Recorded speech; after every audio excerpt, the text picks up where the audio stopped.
किसी भी नासमझ के मशवरे पर अमल करने से पहले जान लीजिए कि गेम सिर्फ 1 मिनट की है। एशिया की सुपर पावर बनने का घमंड सर समेत मट्टी में दफन हो जाएगा। यकीन नहीं आता तो देख लीजिए। हतफ, नसर, अब्दाली, शाहीन, गजनवी, गौरी और अबाबील, ये नाम नहीं भारत की तबाही का सामान है।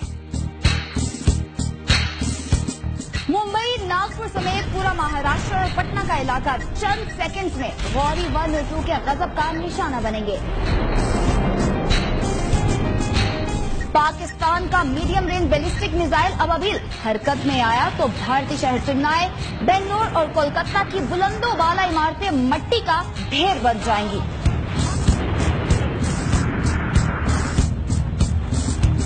भारत के जुनूब में आखिरी शहर कन्याकुमारी को पाकिस्तान का शाहीन 2 मिसाइल राख का ढेर बना सकता है। दिल्ली और वहां बैठी हुई भारत की पूरी सरकार का गजनवी और शाहीन 1 के शोर से ही धड़न तख्ता हो जाएगा। पाकिस्तान जब चाहे दिल्ली और उसके आसपास के सब इलाकों को आग के जंगल में तब्दील कर सकता है। पाकिस्तान के सबसे मोहलिक मिसाइल हतफ, नसर और अब्दाली हैं। एटमी हथियार ले जाने की सलाहियत रखने वाले ये मिसाइल मोदी की सोच से भी बढ़कर काम दिखाने की ताकत रखते हैं। बस 1 मिनट में भारत का गुरूर धुएं की तरह फजा में उड़ रहा होगा और दुनिया कह रही होगी मोदी अच्छा था, बस एक गलत फैसला उसको मरवा गया।